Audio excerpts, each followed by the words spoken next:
басын мүлдем байқамаппын. И айырылысқан кезде де Жансая келесі күні айғайлап күліп прикол ұстап жүреді да өзінің таныстықта болған адамдарына. Бірақ Дәулетпен айырылысқаннан кейін әжептәуір біршама күн кәдімгі депрессияға кірді негізі. И сондықтан енді сол болады ғой бір отношениеде ұрсып қалып, екі адамның бір-біріне қажет екенін түсініп қосылатын момент, бір сондай момент сияқты. Енді бастысы осы тәттілікті жоғалтып алмау керек деп. Депрессия болды ма сізде? Кішігірім болса да. Депрессия. Жоқ, депрессия емес, просто андай бір сәл көңіл күйім түсіп, тіпті мына жерде пікірге араласқым келеді, бірақ ойым басқа жақта. Дәулет мырзаның жаңа қасында отырмын ғой, қатты дірілдеп отқанын байқадым да, неге сонша дірілдеп отыр деп түсінбеген едім, мәнісін енді ғана оққандай болдым да. Және таңертеңде бұл кісі киімін қайта-қайта ауыстырып, уайымдап қобалжып жүрді да. Сосын Мадина айтып қалған болатын. Не болды, неге сонша уайымдадыңыз? Бір сөз салатын адам құсап, киіміңізді қарадыңыз ғой дейді да. Сол кезде Мадина да сезгенде екен деп күліп жатырмыз ғой. Жаңа Мадинаға айтып жатырмын, сен айтып қалып едің ғой деп. Сосын жаңағы принцип туралы мен алдында Дәулет мырзамен шай ішуге барғанда сұрағам, енді Жансая құрбым болғасын, неге олай өзіңіздің принципіңізде сонда өмір бойы сөйтіп тұрасыз ба деген сияқты. Сүйген адамыңыз үшін өзгеруге болмай ма дегендей. Бұл кісі айтты, негізі өзгерем ғой деді. Сол жауабы өте қатты қуантқан болатын, және екі кісінің табысып отырғанына мен шын жүректен қуанып отырмын. Негізі мына жерде жаңағыдай Дәулетпен Жансая айырылысып кеткен сәтте бір Дәулетте бір көрінбей қалды, Жансаяда бір көрінбей қалды, екеуі жоқ сияқты болып қалды. Бір-бірімен ғана кәдімгідей сіздер жайнайды екенсіздер де, бір-біріңізбен қосылған кезде бір көрінеді екенсіздер. И жаңа Ақеркенің сөзінің жаны бар, бір айырылысып, бір қосылу, бір оның да бір қайыры бар ма деймін де, бір-біріңіздің қадіріңізді түсініп, қателіктеріңізді түсініп, айтқан сөздеріңізден сабақ алып деген сияқты. Тек қана бақыт тілеймін, бірақ сырт көзге өте жарасымды көрінеді. Жаңа Ақерке айтып кеткендей, шынымен де ол туған күнде болдық қой. Негізі Жансая Дәулет үшін, Дәулет Жансая үшін келген ғой. Сол кезде нақты шынымен де көрінді. Сол жақтан бүйтіп байқалады ғой. Жансая мына бетке отырған, Дәулет мына бетке отырған, екеуі бір-бірін аңдып, мен андай ой келіп тұрды балауса ханымшы. Бір айда таныс, бір ай болды ма танысысыңдар примерно? 2 апта. 2 апта даже, иә? Бір ай болған жоқ. 2 аптада таныстықтар қайтып қосылып жатыр деймін да. Біз сол енді жұп болған адам едік деймін да, андай бір. О, че там, айналайын балапан. Балауса ханым, негізі айтып жатыр. Айтарыңызды айтсаңызшы. Жоқ, андай да, андай кішкене көрінді ма көріністі. Сәл сол моментте енді біртүрлі болып қалдым ішім енді. Біз бұлармен салыстырғанда енді бізде кәдімгідей жұп болдық деген сияқты болып қалды. Иә, енді андай болды. Балауса ханым жаңа айтып отыр ғой. Кім Дәулет Жансаяға гүл алдым деп тек сөз білмейтін болыпсың сен кәдімгідей. Көрдік гүл алғаныңды, молодец. Ол қатысы жоқ қой. Дәулет Жансаяға аңдып, Жансая Дәулет аңдып деп отыр ғой. Бұл жерде андай болды. Туған күнде енді мүмкін өзін қысай отқан шығар. Бір-біріне бүйтіп бата алмау деген сияқты көзқарастар болды енді. Мынандай сөз болды Балауса ханым тағы да. Қыздар арасында бүйтіп қалжыңдап бір әңгіме болды. Сол кезде Аягөз бүйтіп айтып қалды. Жоқ, Алишер ұрсады маған депші. Сосын біз бәріміз бүйтіп қарадық та, сендерді ара қатынас тоқтады ғой деген кезде, ой, уже привычка болып кетіпті дейді да, сөйтіп айтқанға. Соған қарағанда бір қимай жүрген сияқты. Балауса ханым енді айтып отыр ғой, енді екеуі екі жақта не істеп қалды депші. Аягөзші, енді шынымен де бір таныстықта жүріп, бір жақын адам болып қалғаннан кейін мүлдем бөлек кеткен кезде, неяқта қызық пікір болып отса да бір кіре алмай отырады екенсің, оны өз ойыңмен бір нәрсе істеп өкініп андай.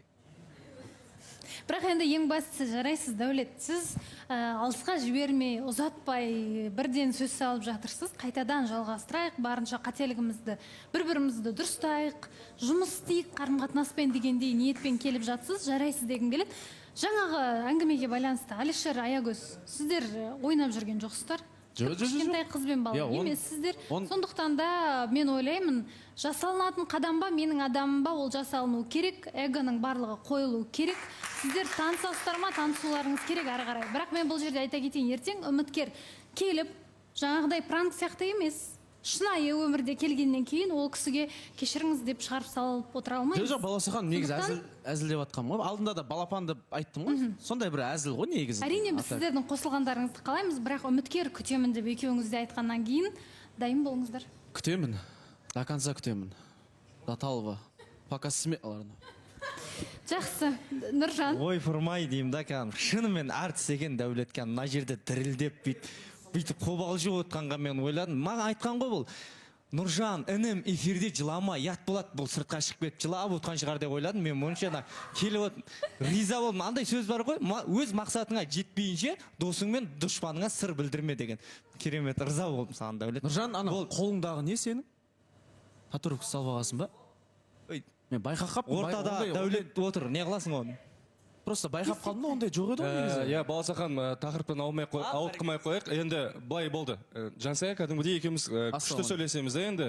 Сахна тілі деп анда ойнаймыз бір-бірімізде. Сөйтіп бір ойнап қалған кезде Жансая бір көңілсіз отырып қалды да. Сөйтіп Жансая, мен сені түсінемін ғой, айтсай че там деймін ғой. Сөйтіп қалай болып жатыр, не болып жатыр, Дәулетті әлі ұнататын сияқтысың ба деймін. Сөйтіп білмеймін дейді. Бұл жайды ше десем жоқ дейді да кәдімгідей. Сөйтіп бірақ сосын мен пасыл түсіндім да примерно. Сосын Дәулет, значит Дәулетті қолап көрейін дедім да. Сөйтіп Дәулет жақсы көресің ба негізі былай келетін сияқтысыңдар бір-бірлеріңе десем. Сөйтсем айтады, ну мен білмеймін, еш нәрсе айта алмаймын дейді да. И резко болады ғой адамның настроениесі сразу түсіп кетеді, эмоция алдамайды ғой адамды. И сразу түсіп кетеді да. Мен алдында бір ортада осы екі таныстықтағы адамдар отырған кезде айтқам, бір-бірінің сөзсіз түсінетін, бір-бірін іс-қимылмен ақ түсінетін жұптардың бірі осылар болады деп. Мен айтқам дәл келіп жатқан сияқты, екеуің бір-біріңе қатты жарасасыңдар. Сол үшін андай қылмай қойыңдаршы, қатысушылар, типа бұлардың қатты ойнатады екен, анау-мынау, бұлар мамандықтары сол енді, не істейміз енді, болды, бақытты болсын, әдемі бір-бірінің тілін түсінеді, сондай әдемі жұп болды. Енді ойнату деген кезде кішкене пранк істеп барып бір көңілін тапсам ба деген. Енді ол ойым дұрыс болды ма, дұрыс болмады ма білмеймін енді. Бір жағынан енді қызық болған сияқты Жансая, иә? Өзіме өтті ғой. Сізге ұнады. Ең бастысы Жансаяға ұнады. Иә, жаңа Елдар сөз сұрап едіңіз. Иә, Баласахан, мен жаңа Ринат настроениесі болмай отыр ғой, түсіп негізі Ринат маған айтып қалып еді бір ретте.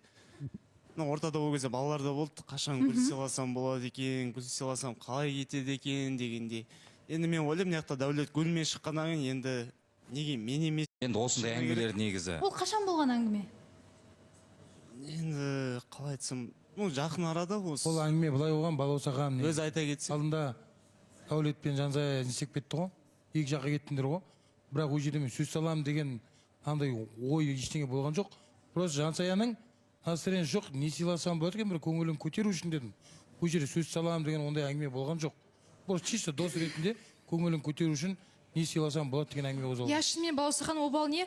Мен ойладым, бір артық әңгіме айтама маған деген сияқты. Жоқ, ондай болмады. Просто келіп, неге көңіл күйін жоқ деп, күніге былай шоколадымен келеді деген сияқты шы. Бірақ ешқандай ана бір қызға қарағандай бит ондай ештеңе артық әңгіме ондай болған жоқ. Енді бір жерде жүргеннен кейін бәріміз бір-бірімізге кішкене болсын қамқорлығымыз бар ғой енді. Енді кейде бір ортаға екі жұп отырған кезде бір артық сөздер айтпауға тырысайықшы. Баласағандағы айтып кетейінші. Енді өтініш қатысушылар үштікке тықпай ақ қойса. Бәрінен сұратым сол. Үштікке тықпай ақ қойдыңдар.